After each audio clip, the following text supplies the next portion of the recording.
chun som lại đó nên nó chẳng cần xoay tổ video mà sao khăn lên mà rồi tìm vaccine này lâu quá bác cả sợi chiếc tôi bỏ ống lâu về bọc bluetooth cả rồi tập bơi mỏ bluetooth tạo chuan simple watt mà complex watt mà compound watt mà kami thiệt sẵn cả rồi nghe nghe ngay á như là chuan compound khác sẵn pa anh kỹ năng nghe thì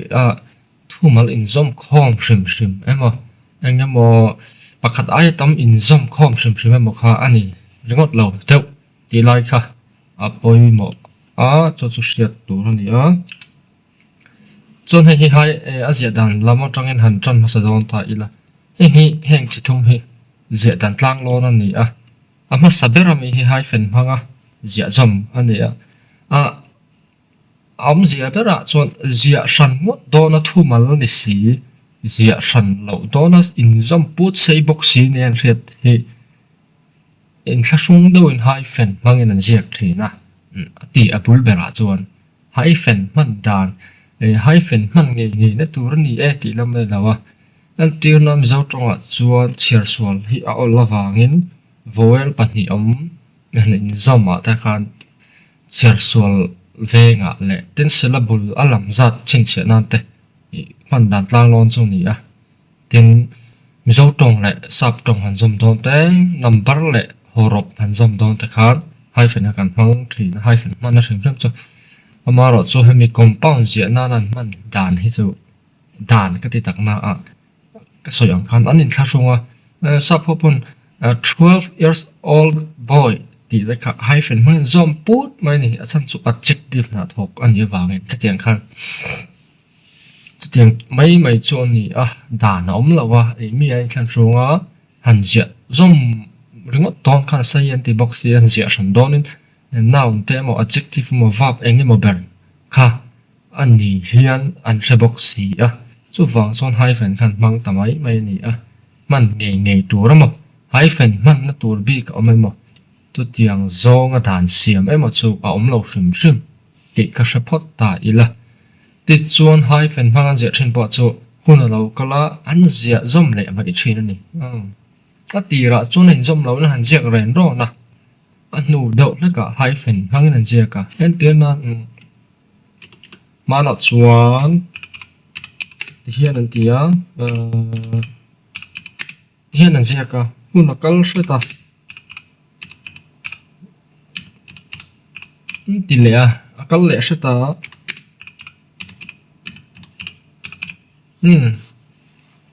grammar đàn thar ông là grammar đàn thar là mình này dẹp tu ta khan mang tu ta khan ram chang ni sẽ đàn này bằng tổ bát chuan thu mal na chu anh lâu mong zoom tiền nghe hay compound thành đẳng này i zia zoom thin sa zia shan lệ nọ ni nào yên zia shan thin kha anh mong zoom zo này trang zo cái compound thành đẳng này thì sẽ tuôn này mi zau chu kan zia zoom thin sa te pen dar kan ching chau ve ek chawa kan kal rai ve deuh hlek langai ti na te po ani ang chung solid compound so zia zoom vek khan mai compound ni se zia zoom vek khan space open compound na ti hi compound ni ve box si sanga kan zia tat si kha poi kha ka hi riat fu har ve riau biak in ti te compound nào na ni chan chu kan zia ran chan hi anh đắng vào dĩa sản tổ này vắng này lém là vào dĩa sản nghề tổ nó mà dĩa dòng nghề tổ nó mà ông là vào tận đủ chuông chia số thế này bia kín thì bia căn chia lẩu na đây mà thì hiện thiệt thế chuông sang po in căn dĩa cắt bia kín để看做mấy chuông này open form anh thì chứ anh zoom kian ziak ta ila biakin mi biakin thatakin chang thi nang che hoi hom takin be thi nang che ti te kha tianga mi ang deuh tur khan chiar sol kha ol theya ti thu mai mai ani ti hre tur ani formula là mình là vá in formula mà ông là vá tu pa mà in formula ông thuần soi ngay là vá mi thiam ber linguist sin ti te ho po hian an soi ngay lo rim ti kha sa ta ila eng hi zia dan tlang long so ni hai fen man nge nge ni tur om lo rang rang a zia zom nge tur mo zia zom lo nge tur mo kha i dan om lo bok noun le adjective zia zom lo tu ma han ti ve re top zela ani du mel le parts of speech atang chuan ni du ve mel te ani ama ero chu ani lo ti lai hi reta ila chu tu dan siam nge tu nia chu tiang chon soi khoi ang en zia khoi ang men zia lawa tu te no mon ngai dan le an ma ni hret thiam dan in dan zam thar ve ti na ni mai ka tiang lo soi cheng ni chuan thil ti dan pa nga ya ero chuan trong chu a man dan po a zia dan po conventional thel ani i chin than le thil ti dan phung in hatan ya chu lai chu hriat tur ani trong rim po man dan in thla ka e sap trong thiam ta pai chon in hre chiang ang sap trong history te po an adang lam na same em an grammatical change thleng na oma chu lai chu ni wang chuan man da na in ngat ti hi hriat tur bar ona chuan ma na tanga formula dang lam thei reng lo kha a te chu oma systematic ve deuh chu om nge trong tin a mai ro chu tam zo cái chu ni lo chiang khop mai in thak thei lo om lo reng ti kha sa ta ila ani lo chuan ngai dan zim deuh e POS kha parts of speech ringop mai manga kan han ching phul ve la kan han in la raja Hindustani kan han in la enge mo ta thede so no cha thak ka ani na ta ka chuan kan kho hoi zim wang mai mai di heng chu ni thelom za shapa ngai chuan ka te yang to man an soi ngai lo ti kha ria ila dan le enge mo systematic ta riau formula omanga zing te so a ha thak ni chu tong ni phung po no man dan po formula om lo sum kan manga mana kan man dan kha kan thla ka kan man ngai lo dan thar lo cho ka nei kan man to sa kha kan hoi lon boka i khan in siam rem zela cherenga dynamic ani ti te po kha kan se thin o me chu wang chon heng hi chu mi tam ber zia dan a ding chang zela mi tam ber man dan a ding chang zel bok compound na ni mo tong man dan sem sem ma po ni se ti lai ka chiang do hria tu ani lo chuan engma zian lo for mathematics ang mai ang clear ani chu kan lo cham do neng tika ma kan jong mu do na wa chan na chu chan chu ani phung ani lo fa ti lai kha rata ila a tha ang tong rim hi zir tham ani a tong chu wang chuan grammar po conventional grammar anan ti mai parts of speech le a be bom enge mo ringa maya trong han chai te le khami mang ring ma trong song soi fia tum te kha thil ni dan tur reng lo ti hi riat a thakop maya man na tur tok hi a om ve ti te po seta ila mi trong song te na mi thu zia song soi sel nan te man tur pon reng lawa tôi một trong cam hẳn hỏi là cung phụ thiềm vàng mua piang khi tú này nào man hu đó cho vàng nghe công phu của thiểm tỷ vàng kan hu piang kan khik chuan zen te kan ta nga lấy te kan choi thai cho vàng nghe poi kan khoi thai ya thì thil hi alu to ka kal pui chuan a u chuak chin le na sal alu tok chin hi chu a thalem lo eng ma hi mi nui zat lo na te po ani a min rin nai chon mi mol ti lo na ani thina cho vangin a on tok te hi a om ve a ngai nuam tok a don son nuam tok te hi a om ve a in bar viau tum tu po ani lo ti te kha kan sui te langa chuan compound a hian head word nei le nei lo oma head word nei lo ho hi exocentric ti exocentric compound ti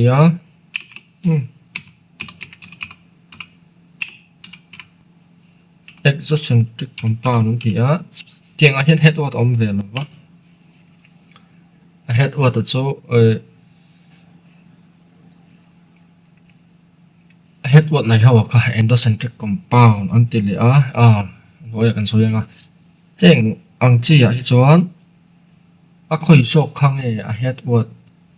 at mal poi mo sọc thì mà khơi sọc khang thì cả lạc sản tur về lo anh tiêu nó đồ cái door kai han tiang chi ta kha khoi jok nge head word om lo ni ro door hi ni lo wa kai po hi ni lo wa tlang pu yin endocentric compound hi om zedang lam nei te kha alo ni du tlang pu ya an ni vek lo bok ti ri to ni head word nei lo noun compound word ani chuan exocentric compound ani ni zan video ma sa han kan soi zo ya te chon heng exocentric compound ang history head word om lo wangin thumal khami thumal in bel poma khan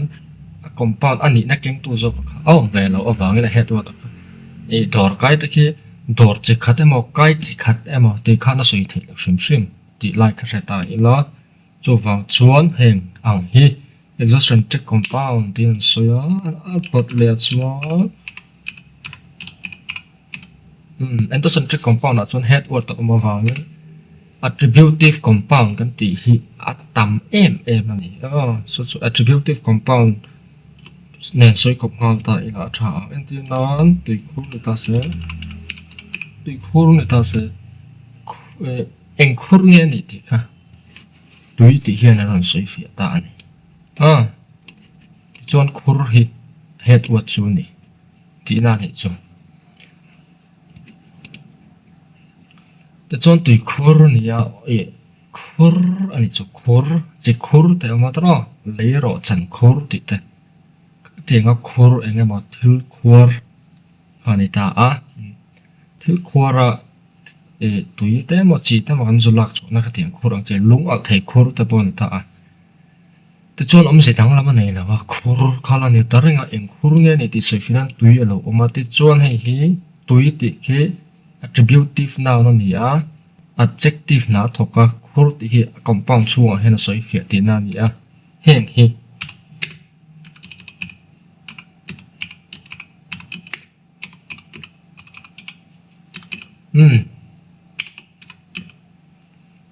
attributive compound an ti chu ni tha ni chan chu head word le ma soi fia to kha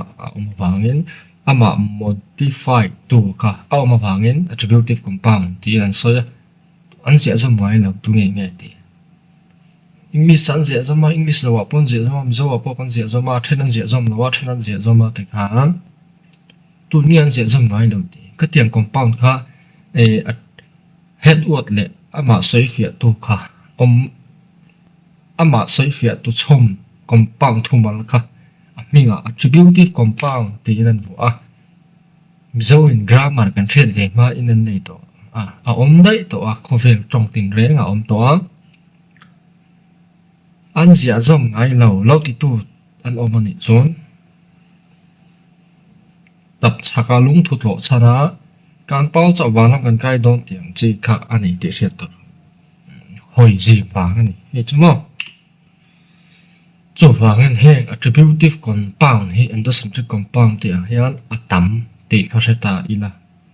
tôi khur kan sia so ma chi khur ta thir tiang tiang ti te tiang ne nào ten tiang ni tiang chi kha ta ni ti kha se to ni thir bel chi kha ta ni bel ni nào tu nge ti bel ni nào kan tiang ma ve bel ni chu wangin ar bom ni tiếng zel khát này bom chỉ khát này mà soi phía tu đèn khan anh zoom in cần zel cả anh in copa mình cần mang compound nào nó này tin compound sim mọi hiện noun trong nào NTN kan soi mấy anh hi noun hi verb compound mà adjective compound mà adverb vek anh hi compound chỉ sang verb bom thầy adjective bom thầy adverb bom thầy thì các hệ tố này compound verb tập ni chu noun chau ni lo amara chu entinan hi arem changa kan soi chau ani chulai chu seta ila compound thandan hi kan soi to ang khan Oxford Dictionary ta Cambridge Dictionary ti ta la Merriam-Webster hi dictionary lian ho te hian anila compound ka English chung chang chau hi an soi lem lo English dictionary ta ni ma se la I trong sang an zir chena an hriat to na tang khan compound thandan kha sap trong apo tiang hi ni ti khan an da ni ma ya zia zom lo ni tlang pu ya zi hyphen manga zia ni le a nu wain zom a zia ani le mai thin an ti a ziak mi lar le mirin roll mirin lo ho te le khabu rin roll ho te hi en ton ni du tlang pu ya ti te eng mon zep chu ni thil khal da chu horop te pang mo chua ka an siama zia dan to de gan pang zo som mak om ma cha na in zom ba ke an je ka thanin interpang kan tiang chi te eng mo kha an manga ti khan attention continuous script an tiang chi te nu wa chuan zia dan tharon mo chua ka ha pang zo som mak te lo om ta ha tiang zel kha ni siam chop ani ti hi ret tu hai te pa chu wa ngem formula này là những cái đăng lâm thì lâu anh à nghe char anh khang nghĩ lâu tuổi trong cái trong sự đàn hết khác càng ưu tiên script đăng đủ tài là nóng ngày đó là dẫu trong sự đàn hết khác thóc ngày đó này thì Eastern là cái script baka Bengali script anh tìm ấy anh mang trap anh ấy dẫu anh lại cái dẫu trong German thì bảo mà ở số missionary thì anh chua cả Roman script in min han siam sakta belin chu kan that pui boka ti ni lo sela tiang yang kan tong ta hi kan sir khel lo bang ama ro chu pathian ha thon ni yang chu kha thil om dan chu ni enga mo riau om hian kan ria eng ma om lo siam chop mai ni ti ria ta cha te chon thil pe mo do chu om zia hi ate na berani kan ti syntax sepa kon soi kaya video ma sa kan mi zo syntax sov le osv ani tlang phui amar so bul thum chu sov ni te kan ti chu ti anga chona parse dan thlengin kan soya ka hriat tur ani ani lo chuan ni kan ti sumal don ka ti ni lo verb unit pani anga verb le object anga na thok ti vela kan parse ni chuan adik don lo syntax a buai vek ton ti te hriat tur ani te chuan thil poi mo le chu om zia ate ani wang hian thil pakhat soi lai lo ko synthetic compound an ti hi om le an mi zo poi na kan nei ve nge chuan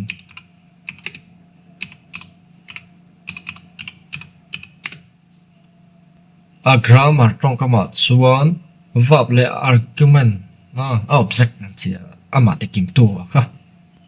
khami hua compound siam kha ni ta nào nọ té mà về anh parts of speech what class so anh apa chuak sela lem chong fa heng hi thil poi mo do chu in transitive verb le object an zia zam ngai la sentence transitive verb le object na thok ang si unit pani ang mo peng sang pani ang syntax unit chan ve position chan ve nei ang soya an zia zom ngai lo tian oma mara chu compound chu tiang na om lo ti kha kan soi to ti chuan synthetic compound na chuan mi zo tong na chu ata kan nga mai no vi ana sa mon phia tiang chi no kan nei nual heng hi mi zawen heng synthetic compound anti amal rim chuan sat chu va pani piat po va pani transitive va pani ti kan hrawek ama er chu object nen khan minga kan manga eng na emos soinan chumi na minga tan chon kan manga sa na thokka sa ni mun phiat na thokam mun phiat lo ni office vela sarkar office vela soi par kan tiang hi chu tiang soinan ta chon kan lo manga chu wangin heng he synthetic compound ani a tong tanga po a om ve vek ti kha hriat ila wa doinan zia zom lo mai zia zom ngei tur zia zom lo tu ti dan lo ente lan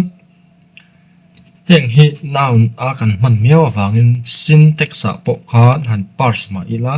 unit pahnih angin syntactic possession sang nei angin eng tika ma chhok don lo chuti na chung syntax a boy ang kan te ka chu wang chun heng hi unit pakhat ni in noun na kan wanga zia zom le zom lo chu atong nei tu te zia da na in kan top ni ba ko no reng a chuan sin compound zia dan chi thum kan clear ta ulo close compound na oma open compound na oma hyphenate compound na oma kan du ber mang khang kan ziak thei ti na ani a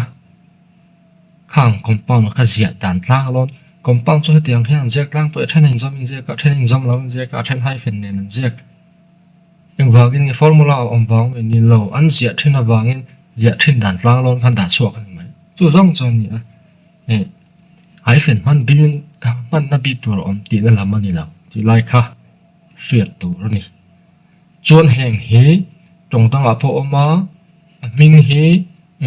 grammar kan tuipui ve ma hian a om sa de to hetiang compound hi ma se then khatin transitive verb object an zia zom ngai lo a han te va la ta pu pa khalai tak kha ni kan hriat tlem wang emo kan hoi zim wang mai ti kha chiang chan chu grammar kan hriat ta kan tuipui ve ma hian mi in mình là phụ phèn điểm điểm tạo ra lại cho sẽ hẹn cái gì grammar bu bang à cho anh học khéo là vàng cái sợi khơi trong này cái siết cái sort sợi nghe chuan morphology cái này các sẽ lệ tại là cho vàng nên abul hùm đeo lek lại abul bal đeo ở trong zir ra này thiếu số anh này là chuan lệ đeo và sẽ ber lại địch ber hiện tại ngay á mà em nói số result số anh đó là tual trâu zia bác khi lâu lần ngay lâu thì hết sẽ tạo là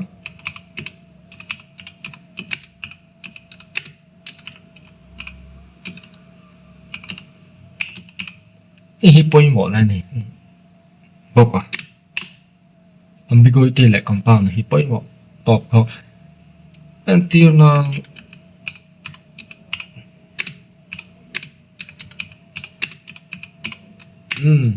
zol này không thể zol này tiếc con dĩa dòng chuan bát thiên nên mà mang na thọ thì na mi sinh tuổi một ha bát thiên thà rau bò là chẳng á in là nó ta thu bồn ta anh mà nè bát thiên chia lọ bát thiên tiệt cả bát thiên là thọ tu soi na kha anh ấy chú scope sa khó làm trong cái này nghe bộ này hay mi zon này chun zon này pakhat alo om le ta hei chu eng po zo lang ram hoi po zo thaya lasi po zo thaya khapa kha zo này kan ti thaya zo này ni ti po eng kan soi ve thaya ma ro chu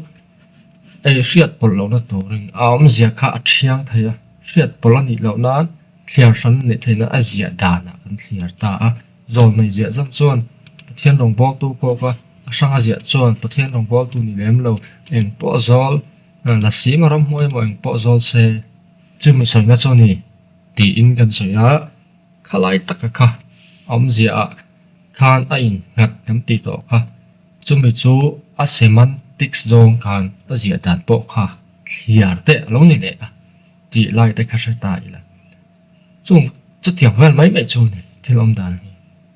om ze này takin mi in hei tak hi a systematic lai chu ni zok ta grammatic la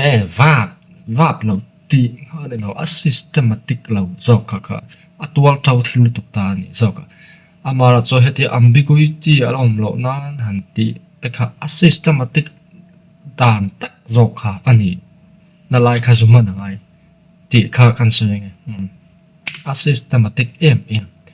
ambiguity clear na zia dan han ti ran ka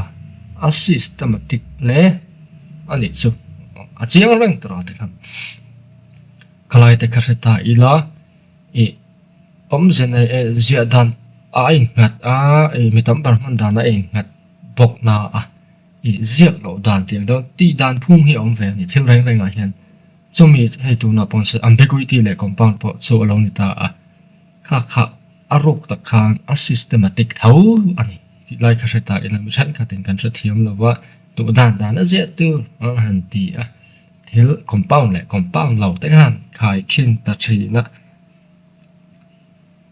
a boi thak khop mai ar bom ni chuan sa bom ta po zia jong to niang han ti ani dung phai phan khop zong nei chuan mid nei ti te mu nei ti te siat nei ti zo zia jong vek tu niang ta han ti om zian siat lo wa trong thiam lo wa ani na ta ka chu eng wang nian zia jong mi point bedroom man zia jong ma bathroom zia rang trong thì sống à tắm khá tiền khá ổn thúc à biết ta kinh romance script mang hậu trong ta hiện như là anh sẽ thấy hình ảnh đầu nục anh cho vàng xuân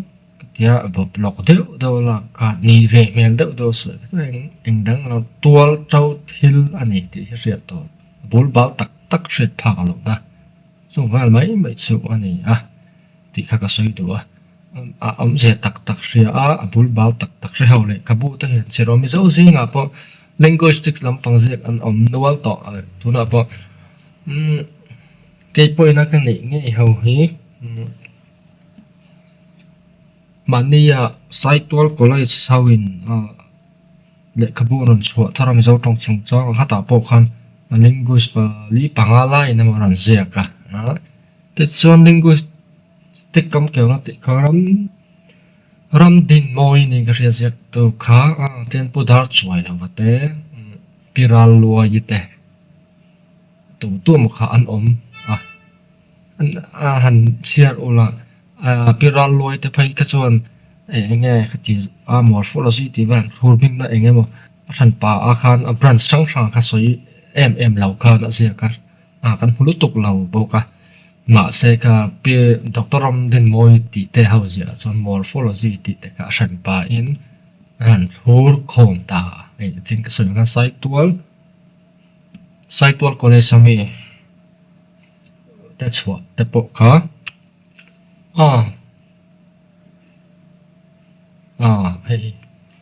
hey ngắt tập bộ linguist pali panga puda rapport so ta so na tel nghe en sẽ cả tu man formula giờ là mi sâu trong ngày chia thổ mà họ lại cái cách sẽ ta là cái này sẽ làm sao cái này cái anh em mà tập chỉ anh em bảo riêu mà cần share số cần share là bị thầm vàng mấy này thì hiện xem có tên sắp hậu gì nghe để bảo hiện share tại sắp trong này vàng hiện sắp grammar mà còn thì anh là thì khác share tổ tiếng morphology về là soi chọn sắp trong là gì cái mi dấu trong bao nhiêu thế Chinese trong bao nhiêu thế compound sung sáng thế anh ấy phun thông mal in lâu in chụp tổ không đàn thế cả chút tiếng khác tiếng chọn atlas sang ba thân thì mà đinh sang thầy lâu giờ này là sinh tắc tích bảo sẽ sản phẩm này phải lâu anh ấy tiếng mà bịa hiện chúng mình là chọn chúng mình tiếng các tiếng chọn xia mà hi base này hi root này hi stem tiếng gì cả anh thiệt rằng khang khâu trong tình rèn khả năng mình thấy vậy cả rồi lại cho sự tổ này bộc lọc để sắp ra mà anh tin này cả anh vang nghe nhỉ anh suy tỏ đó anh đang vang này lòng hay lại tìm vang hay nhỉ ba cổng lòng chỗ vang anh lúc đầu dọc hiện giờ lại thiết ba ngày chỗ ông tú màn khát tiền anh suy ngay là con phụ chụp ngắm mắt cần phụ chụp huay véo anh ấy đâu chọn thì lại khá sai lầm này ta ý là hiện bây giờ anh phải quy tì lại công bảo này chọn là lang bùi cho cần giấu thì cần giấu đậu thế mà công bảo cho sống sao mà dễ đàn ạ thì đàn bị có mềm lem lẩu cẩn phung dễ lẩu đàn tiếng theo thế số mà lang mình đàn lang lo mẹ thì đàn lang lo nó mà cho trong nị phung sinh trong conventional lại tất cả các người ta khai lại cái sự tổ này dễ đàn ạ bộ mình đàn ạ bộ cho vàng chọn formula anh em một khá rồi nói rồi tu nó thiên formula thay được cái này cho MLC này MLC cái mình giao trong diện đàn formula thay được này tu nó sao MLC cả phẩm kim với cả anh em mà áp hàng ngồi cắm tì làm bao này là mình giao trong diện đàn là cắm lên ra cái ruột thế nào MLC khá alo mà tu nó cho MLC chúng giao trong diện đàn formula cho MBSE nói mình nói này bốc à thay được này tí lại cảกันมันเถียมไม่มีมาดูดันที่สุดสุดตัวนะว่าดูดันก็ในเจ้าอามาละสุดก็จะไปเราก็ดูดันก็จ้องไกลเหลี่ยมเราบกส่วนว่าไงมีตั้มแบบนั้นกันเชื่อเถียมดันเนี่ยกันมันดันที่อ่ะปอยเหมาะเสียละจุดตัดจนมีคายรอลตัวเรื่อง MLC เราออกมาจุดอ่ะตอกอันนี้ตีไล่ค่ะเอเชนอนทาร์ออนเตียงบุลบอลเดวเล็กจังยันช่วยอาชาอันนี้เราชอบบ่อยแล้วก็มาน้ำว่าอาจจะเตะตีเรื่องไม่มองชวนมีกำมักที่อาเซียตักที่เรานี่แต่ก็จะ sentence ว่า transitive verb เลย object นะทุกเรื่องเรา transitive verb เลย object กันเสียสมัยเราหันติแต่นี่แต่ก็ชวนเสียสมมติมันมีอะไรวิน parts of speech มันยังป้องปดจีนปรเวที่นั่นจุดเชียงอะไรอ่ะจงสภาพและเทียมจีนมีเทียมเฮาให้จวนมาจุดเจียงอันสวยงามแล้วเหตุ compound ที่จุดเจียงโจอภิงันหัว synthetic compound ที่ attributive compound นั่นที่ขั้นอันสวยใหม่จูว่าเงินอาเจียงตอกตัวง่ายตาอีละให้มีสิ่งที่มี compound เสียดานเลยcompound จงจ้างโซนตาเสอาเจียงตกตัวรังอะไรนะวิดีโอทางตะปอกันเจนะ compound เราตะปอจงจ้างเฉมตะปอกันเฮาเซลก็ตุยปุ้ยซองตะปออารมณ์นี่เราเทียอารมณ์นี่เวเมียนเทียบอกว่ากันจ้องไก่ปุ้ยเวเมียนเทียบอกก็เราสวยไหมยังไงแล้วเนาะปุ้ยหมดเด้อโซมี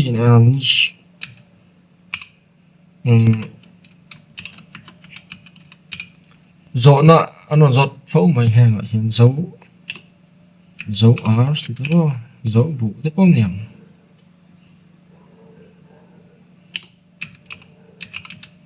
dấu chuyện dấu này là hẳn diện dòng hông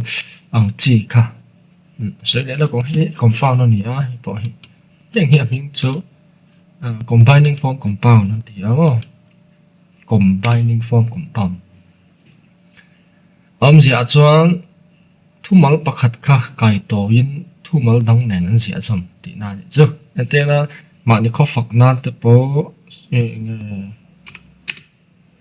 sial hok lo ni ta se ta ro sial kho pui an ti ta tiang kha tiang chi po khan ni ta ni sial hok kho pui ti lo sial kho pui ti ta cái tiang po kha combining form compound na ni cái chuyện đó là gì chăn là chụp thu mal bạc hạt dọc có khá cắn cày tối phu là quá cắn dĩa vàng yên hay này hiện anh do mình cần dẹp tao mấy mình cho combining form compound này thì là này cho tiền cho làm dẹp thì là lâu dẹp phăng trình ta sẽ sáng hiện dẹp mấy đó là dẹp giúp ngày tối tí là bây giờ này thấy là mà số cái tiền hiện dấu lệ dòng bụi thu mà lâu dấu tỷ lệ dòng bụi thu mà lâu te hay siêu tỷ tế tấm mày hay khi chúng mò share chip có bụi tỷ tế bộ khá chip có bụi tỷ đến hết rồi mà có là chip có bụi bộ chip có bụi tỷ mà bill có thể tế bộ bill có bụi hay tỷ mà khá mình hoàn toàn nên chuyện cái lại các sẽ lệ ta yêu lo các khi mình chú combining form compound này hẹn khi mình ăn rót ăn rất thiếu lâu trí nè anh nghe này anh vắng hay tiếng lâu sẽ cái này thì các sẽ về xem mà trong cái về trí nó nhỉ mình hẳn sẽ tất cả cái gì trên đoạn này cái thiềm xa cái bền xa mà này sẽ anh nghe mình anh vắng gì giống như cái này thì hẳn sẽ bền tất cả ăn uống về này hẳn gì rồi tất cả thu gì ta bộ tiền hồn zual về em ăn nghe đi thì sẽ chung hẳn gì ta cái chung thì ta khờ con soi lại luôn mà ngó chuông alo đây lệ về đâu alo đây về lệ ta đâu con tụ tổ nữa cho nên khi mình nào share sắc tụ lên cái này cho ngó subscribe té comment té like té cho xong rồi là cái thiếu soi apa follow thì cái này cái phù rộng này cái share ta cái lâu soi dễ ta ila infin so ila thang anh là chúng ta phong kim nào cái share cái lâu vá chúng ta có compound soi hi akim cái lâu vắng like simple complex compound thì ringot po kha chung ri la kha tam em na stem tiang chia root base an ti zong zong soi sen po ani chia lo kan kal na complex compound ti to po tlang pui zor kan soya tu na po tlang pui atpoi mo zual kha kan soya a zia le ani phum kha se tanga ya ni pui mo mas pui mo em soi ngon le la parts dan na po kan ta